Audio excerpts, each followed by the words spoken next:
So guys, kahit hindi pa nga napuno biniyak na natin ang ating alkansya mga guys dahil may paggagamitan tayo mga guys. Ayan.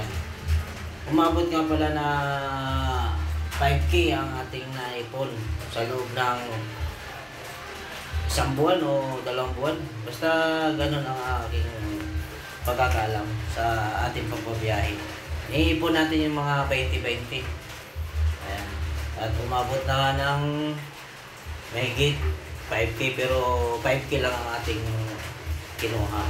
Ayan mga guys. Ayan, binilang na natin at ayan na. Ipapabuo na natin kung nabilang natin na 5K. Ayan. Ayan. Bawat isang hilera nito guys ay 1,000.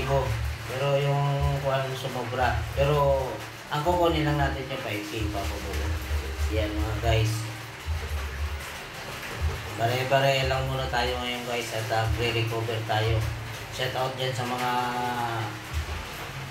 nakakakita ng mga video ko, yung mga may syempre mayroon pa tayong nahiraman dyan. Hindi natin ikinakaila yan. Standby lang kayo. Matatapos din yan mga guys. Ayan. Sige guys at ipapabuo na natin ito. In-update ko lang sa ganito pala pag nag-iipon ng bariya. Dati noon buo ang iniipon ko. Ngayon bariya na lang. Ayan na guys. 5K. Hindi mo talaga inaakala na umaabot din na ganito. Ayan. Shout out sa ating mga viewers at followers at mga viewers number 1 at tampan at hindi man tayo nakakapag-reply sa inyo, busy tayo sa ating trabaho. Ayun guys, ibabalot na natin at ipapabuo na natin. Ayan.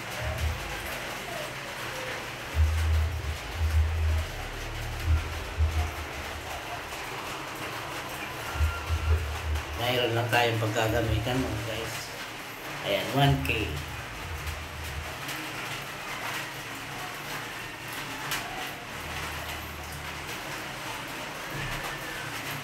Madali lang pala mag-ipon guys pag hindi mo talagang sinasadya. Basta lagay ka lang ng lagay. Ito paano nakakalikom ka rin. Hindi mo inaasahan umabot na pala sa ganitong